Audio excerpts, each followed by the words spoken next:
আপনার ফোনে আসা সমস্ত অডিও কল রেকর্ড হয়ে যাবে অটোমেটিক ভাবে। ওই পাশ থেকে সে বুঝতে পারবে না যে আপনি তার কলটা রেকর্ড করতেছেন। এছাড়াও আপনার ফোনে আসা সমস্ত ভিডিও কল, যেরকম হোয়াটসঅ্যাপ, ইমো, মেসেঞ্জার, ভাইবার, সমস্ত ধরনের ভিডিও কল আসলে সেটা অটোমেটিক রেকর্ড হয়ে যাবে। কোন কোন অ্যাপস এজন্য আপনার ফোনে প্রয়োজন আমি দেখিয়ে দিচ্ছি। অবশ্যই আপনারা ভিডিওটা লাইক দিবেন, ভিডিওটা শেয়ার করবেন, পেজটা ফলো দিবেন, এরকম আরো হেল্পফুল ভিডিও পাওয়ার জন্য যা আপনাদের অনেক কাজে দিবে। আপনার ফোনের সমস্ত অডিও কল যাতে অটোমেটিক রেকর্ড হয়, ওই পাশ থেকে বুঝতে না পারে, এজন্য আপনাকে দুইটা অ্যাপস ইনস্টল করতে হবে। দেখেন আমি গুগল প্লে স্টোর চলে গেলাম, এখানে দেখেন অটোমেটিক কল রেকর্ডার, এই অ্যাপসটাকে ইনস্টল করবেন।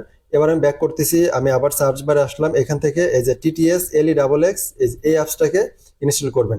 এই দুইটাকে ইনস্টল করবেন। ইনস্টল করা হয়ে গেলে কি করবেন, এই যে টিটিএস LEXX এই অ্যাপসটার উপর একটা ক্লিক করে দিবেন। এবার এখান থেকে প্রেফার্ড ইঞ্জিন দেখাচ্ছে, এটাতে ক্লিক করবেন। এখান থেকে দেখেন এই যে speech recognition and synthesis from Google, এটা থাকবে। জাস্ট এটাকে টিটিএস LEXX এটা করে এখান থেকে ওকে করে দিবেন। এবার এটার কাজ শেষ। এখন আপনি কি করবেন, এখান থেকে যে আপনার যে ডায়ালার আছে, এই ডায়ালারের উপরে চেপে ধরবেন। এবার এখান থেকে ইনফো দেখাচ্ছে, ইনফোতে ক্লিক করবেন। এরপর এখান থেকে স্টোরেজ, এই যে দেখেন স্টোরেজে ক্লিক করবেন। এখানে দেখেন এই যে নিচে একদম ক্লিয়ার ডাটাতে ক্লিক করে ক্লিয়ার অল ডাটা এটাতে ক্লিক করে এখান থেকে ওকে করে দিবেন। এটার কাজ শেষ।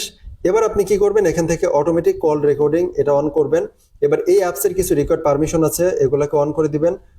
ওকে, দেখেন storage permission, record permission, contact permission, সবগুলি পারমিশন আপনার একে একে দিবেন। তো আমি ফার্স্টে স্টোরেজ পারমিশন দিচ্ছি, এখান থেকে অ্যালাউ করে দিলাম। এবার রেকর্ডিং পারমিশন দিচ্ছি, while using this app allow করে দিলাম। কন্ট্যাক্ট পারমিশন অ্যালাউ করে দিলাম। কল লগ পারমিশন অ্যালাউ করে দিচ্ছি। এবার ওভারলে পারমিশন আপনি দিলেও দিতে পারেন, না দিলেও না, দিলে সব থেকে বেটার। এটাকে জাস্ট এখান থেকে অন করে দিবেন। ওকে, এবার ওভারলে পারমিশন আসছে, এখান থেকে আপনি যে অটোমেটিক কল রেকর্ডার এটাতে ক্লিক করে এখান থেকে অন করে দিবেন। ব্যাস শেষ। এবার আমাদের এখানে কাজ শেষ। এখন আপনার ফোনে কোনো কল আসলে সেটা অটোমেটিক রিসিভ হয়ে যাবে, অটোমেটিক রেকর্ড হয়ে যাবে। ওই পাশ থেকে সে বুঝতে পারবে না। ইভেন আপনি যখন কাউকে কল দিবেন, আপনি এই কলটা রেকর্ড করতে চাইলে ওই পাশ থেকে কোনো ক্রমে বুঝতে পারবেন যে আপনি তার কলটা রেকর্ড করতে চাচ্ছেন। এবার আমাদের এসিআর কিউব রেডি, আমি এখান থেকে ইগনোর করে দিচ্ছি। ওকে, কাজ শেষ হয়ে গেলে এবার আপনার ফোনে আসা সমস্ত ভিডিও কল কিন্তু রেকর্ড হবে। ভিডিও কলে যখন কথা বলবেন তখন একটা বাটন আসবে, বাটনে ক্লিক করলে আপনার এই ভিডিও কলটা অটোমেটিক রেকর্ড হওয়া শুরু হয়ে যাবে। এবার আসা যাক যে ইমো, হোয়াটসঅ্যাপ, মেসেঞ্জারে ভিডিও কল কিভাবে রেকর্ড করবেন। এইটা রেকর্ড করার জন্য আপনাদেরকে গুগল প্লে স্টোরে যেতে হবে।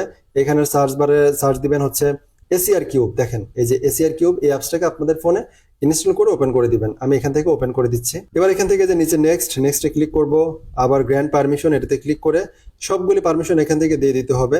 অ্যালাউ, সবগুলি অ্যালাউ করে দিবেন।